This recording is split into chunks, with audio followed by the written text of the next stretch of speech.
কবজ করো। আমি ফাতেমা দুনিয়াতে থাকবো, আমার সামনে আমার বাবাকে নিয়ে যাবে, এইটা কখনই আমি হতে দিব না। রাসূল বলে, ফাতেমা আয় আয়, তুই আমার কাছে আয় মা। ফাতেমা যেই মাত্র নবীর কাছে, নবী কানে কানে বলে দিলেন, ফাতেমা রে, এই দুনিয়া থেকে বিদায় নেওয়ার পর সর্বপ্রথম তোর সঙ্গী আমার দেখা হবে। আল্লাহর নবী আমাকে বলেছেন, মাত্র 6 মাস পর এই দুনিয়া থেকে বিদায় নিবি ফাতেমা, কোনো চিন্তা করিস না। আমি সেদিন থেকে গণনা করতেছিলাম, আজকে রাত্রেবেলা আমার 6 মাস পূর্ণ হয়ে গেছে। আলী বলে, ফাতেমা তোমার বাবার চিন্তায় তুমি কি তোমার সন্তান দুইটাকে ভুলে গেলে?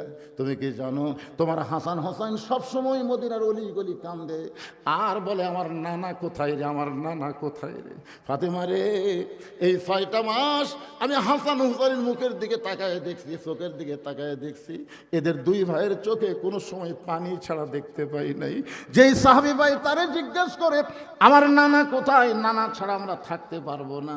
6টা মাস হলে তোমার 2টা সন্তান নানা নানা বলে কাঁদতেছে, আর আজকে গভীর রাত্রে যদি তুমি দুনিয়া থেকে বিদায় নাও, তাহলে বলো ফাতেমা তোমার সন্তানকে আমি কেমনে সামাল দেব? ফাতেমা বলে, স্বামী গো, আমার বাবার জায়গায় দুনিয়ার কেউ জায়গা নিবার পারবে না। লিল্লাহে তাকবীর। ফাতেমা বলে, স্বামী এই দুনিয়া থেকে রাত্রিবেলা যখন বিদায় নিব, বিদায় নেওয়ার পরে আমার চিন্তা চাওয়া আপনাকে পুরা করা লাগবে। মাত্র 3টা চাওয়া আপনার কাছে। আলী কান্দার বলে, ফাতেমা দুনিয়ার জীবনে গরিব ছিলাম বলে তুমি কিছুই চাইলা না। আসলে দুনিয়ার জীবনে হযরত আলী এত গরিব ছিলেন যে গরিব থাকার কারণে ফাতেমা কিছুই চায় নাই। একদিন দুপুরবেলায় ফাতেমা হযরত আলীর সামনে এসে দাঁড়িয়ে আছে আর মুচকি মুচকি হাসতেছে। আলী বলে, ফাতেমা তোমার মুখের মধ্যে হাসি দেখতে পায়, কারণ কি? বলে, আপনার হাসান হোসেন না খাইয়া ঘুমায় গেছে। আপনার হাসান হোসেন না খাইয়া ঘুমায় গেছে। ঘুম থেকে চেতন পাইলি খাবার চাবে, কিন্তু গোটা ঘর তন্ন তন্ন করে খুঁজেছি, হাসান হোসেনের সামনে খাবার দেবার মতন কিছুই নাই। এখন চেতন পাই যদি ওরা নানার কাছে যায়, আমি জানি আমার বাবার বাড়িতেও খাবার নাই। ওগো স্বামী, এইটাও জানি আপনার পকেটেও কোনো টাকা নাই, তাহলে আমার হাসান হোসেন ঘুম থেকে উঠলে খাবার চাইলে কি করব? আলী বলতেছে, ফাতেমা আমি তো দিশাহারা হয়ে গেলাম, আমার করার কিছুই নাই। ফাতেমা বলে, কোনো টেনশন করেন না, এই যে একটা ওড়না আমি যত্ন করে রেখেছিলাম, এই ওড়নাটা আপনার হাতে দিয়ে দিলাম। এই ওড়নাটা বিক্রি করে যেই টাকা হবে, সেই টাকা দিয়ে আপনি তাড়াতাড়ি খাবার কিনে নিয়ে আসেন। হযরত আলী ফাতেমার ওড়নাটা পকেটের মধ্যে নিয়ে গোটা বাজার ঘুরতেছে, কিন্তু পকেট থেকে ওড়না বের করে সাহস পাচ্ছে না। কারণ ওড়নাটা বের করে যদি বিক্রি করবার চাই, আর খরিদ্দার যদি জিজ্ঞাসা করে, আলী ভাই এই ওড়নাটা কার? যদি বলে আমার বউ ফাতেমার, তাহলে খরিদ্দার অবশ্যই চিন্তা করবে যে এই পুরুষ মানুষ বইয়ের জিনিস বেচা খায়, এই পুরুষ হলো দুর্বল পুরুষ। ধরে বলেন কি পুরুষ? বইয়ের জিনিস বেচা খাওয়া লক্ষণ ভালো। হযরত আলী মনের মধ্যে চিন্তা করতেছে, কেমনে ওড়নাটা বের করে খরিদ্দারের সামনে ধরবে। এমন সময় খরিদ্দার হযরত আলীকে সালাম দিয়ে বলে, আলী ভাই আমার মনে হয় আপনি কিছু বিক্রি করবেন। আলী বলে, ফাতেমা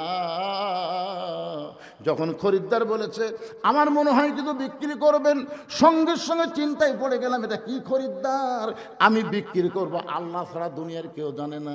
তাকে দেখে খরিদ্দার একটা থলিয়া ব্যাগ তার মুখটা ফাঁক করে ধরে রাখছে। আলী যখন পকেট থেকে ওড়নাটা ব্যাগের মধ্যে দেয়, ওই খরিদ্দার একটাবার ওড়নার দিকে না তাকায়া আলীর হাতে 6টা দিরহাম দিয়ে যখন বিদায় নেয়, হযরত আলী এক দৌড়ে খাবার দোকানদারকে বলতেছে, ভাই 6 দিরহামের যে খাবার হবে সেই খাবারটা টোপলা করে আমাকে তাড়াতাড়ি দিয়ে দাও। আমার সন্তান কাঁদতে কাঁদতে ঘুমায় গেছে, ক্ষুধার জ্বালায় চেতন পাইলেই খাবার চাবে।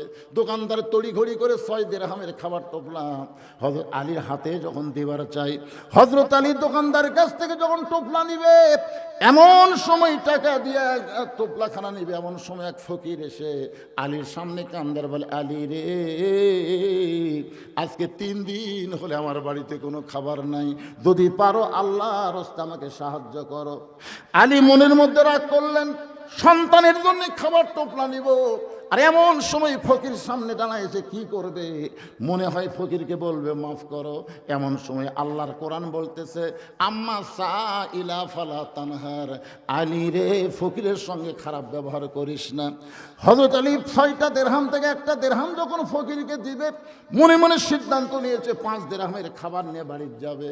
এমন সময় কোরআন বলে, ওমা তুনফিকু মিন শাইইন ফি সাবিলিল্লাহি ওয়াফা ইলাইকুম ওয়া আনতুম লা তুযলামুন। আলী, ফকিরকে একটা দিরহাম যদি তুই দান করিস, আল্লাহ তোকে 10টা দিরহাম ওয়াফা ইলাইকুম ফিরিয়ে দিবে। তুই যদি 2টা দিরহাম দান করিস, আল্লাহ তোকে 20টা দিরহাম ফেরত দিবে। আলী রে, তুই যদি 6টা দিরহাম দান করে দিস, আল্লাহ তাআলা দুনিয়া